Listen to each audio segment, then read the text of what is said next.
নমস্কার বন্ধুরা, welcome back to my channel Labani's ক্রিয়েটিভিটিতে সকলকে স্বাগত জানিয়ে আজকে আরও একটা নতুন ভিডিওর সঙ্গে আজকে তোমাদের সাথে শেয়ার করব সেটা হলো এই রকম বিয়ার বা ওয়াইনের যে বোতলগুলো হয় সেগুলো সচরাচর এদিক সেদিক পড়ে থাকতে দেখা যায়। তো আজকে তোমাদের সাথে এই ওয়েস্ট ম্যাটেরিয়ালটা দিয়ে আমি একটা সুন্দর পুতুল তৈরি করব। যদিও ভিডিওটা খুব একটা ভালো হয়নি, তার কারণ হলো স্ট্যান্ডের অভাব ছিল আমি যেখানে কাজটা করেছিলাম সেখানে। তো ভিডিওটা একটু দেখতে অসুবিধা হতে পারে, তার জন্য ভীষণভাবে দুঃখিত বন্ধুরা।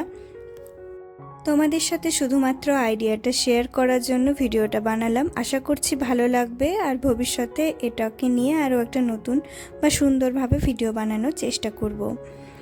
তো চলো, এই বোতলটাকে আমি এখন যেটা করছি সেটা হলো বোতলের যে ঢাকনাটা রয়েছে তার মধ্যে একটুখানি পেনটা দিয়ে ফুটো করে নিয়েছি। ঢাকনাটা খুবই নরম ছিল, যদি পেন দিয়ে অসুবিধা হয় তোমরা কোনো চাকু বা ধারালো কিছু দিয়ে ফুটো করে নিতে পারো। একদম ছোট্ট একটা ফুটো হবে, যার মধ্যে দিয়ে আমি একটা এয়ারব্যাগ ঢুকিয়ে দিয়েছি। কারণ আমি যে ক্লেটা ব্যবহার করব সেটা খুব একটা হার্ড ক্লে নয়, এটা হলো সফট, যেগুলো বাচ্চাদের খেলার জন্য যে প্লে টাইপের যে ক্লেগুলো হয় নরম রাবারের মতো শুকিয়ে গেলে সেই ক্লেটা বলে। এটাকে কি ক্লে বলে এক্স্যাক্টলি নামটা আমার এখন মনে পড়ছে না, তবে এগুলো সচরাচর তোমরা দেখে থাকবে, বিভিন্ন কালারের হয়ে থাকে। এগুলো একটা প্যাকেটের মধ্যে এসে থাকে, দাম খুব বেশি নয়, মাত্র 99 বা 100 টাকা এরকম। তো এই ক্লেগুলো খুব ভীষণ নরম হয়। তো গায়ের স্কিন কালার আনার জন্য আমি সাদা, গোলাপি আর অরেঞ্জ কালার খুব ভালো করে মিক্স করে দলে দলে এরকম একটা স্কিনের মতো কালার এসেছিল। তারপরে এটা এই যেটা এয়ারবাডটা দিয়ে মাঝখানটা যে গলার পোর্শনটা করেছি সেটাকে করে নিয়ে তার উপরে মাথাটা আমি লাগিয়েছি। মাথা লাগানোর পর ছোট ছোট দুটো হাত লাগিয়েছি দুই সাইডে, ব্রেস্টটাকে একটু হাইলাইট করেছি।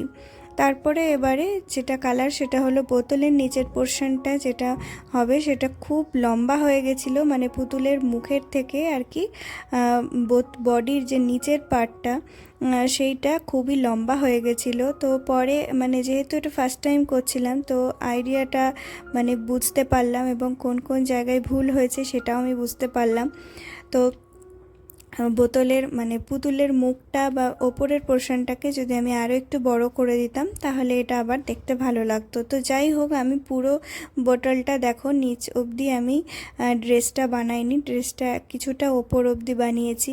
কাঁচের ওপরে রং খুব একটা ভালো বসে না, তো আমার কাছে সেই মুহূর্তে কিছু ছিল না, শুধুমাত্র যে কালার হয় সেই কালারটা দিয়ে আর কি করেছি। তো এর উপরে জেসও অ্যাপ্লাই করে তার উপরে তোমরা কালার করলে বসতে পারে কালার। আর আদারওয়াইজ কাঁচের উপরে ডাইরেক্ট এই ধরনের ফেব্রিক কালার করলে উঠে যাওয়ার সম্ভাবনা থাকে।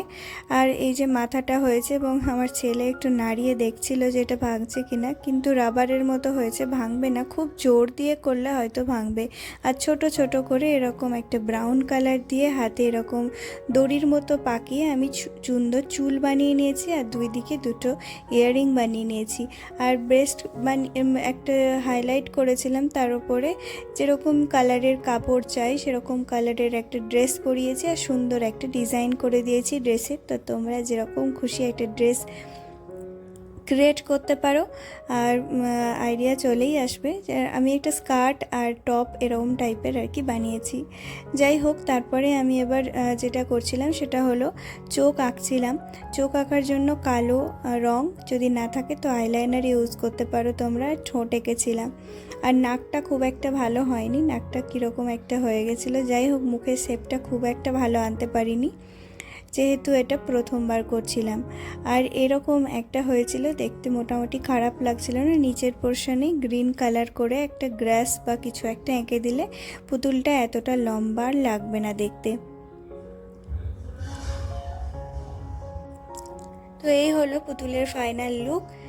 তো কেমন লেগেছে বন্ধুরা তোমাদের আইডিয়াটা অবশ্যই জানাবে। একটা ফেলে দেওয়া জিনিস যে বোতলগুলো সব সময় এদিক ওদিক পড়ে থাকতে দেখা যায়, সেটা একটা সুন্দর পুতুলে রূপান্তরিত হওয়ার পরে কিন্তু দেখতে বেশ ভালো লাগছে। আর কোনো একটা কর্নারে এটাকে আমরা অবশ্যই সাজিয়ে রাখতে পারি।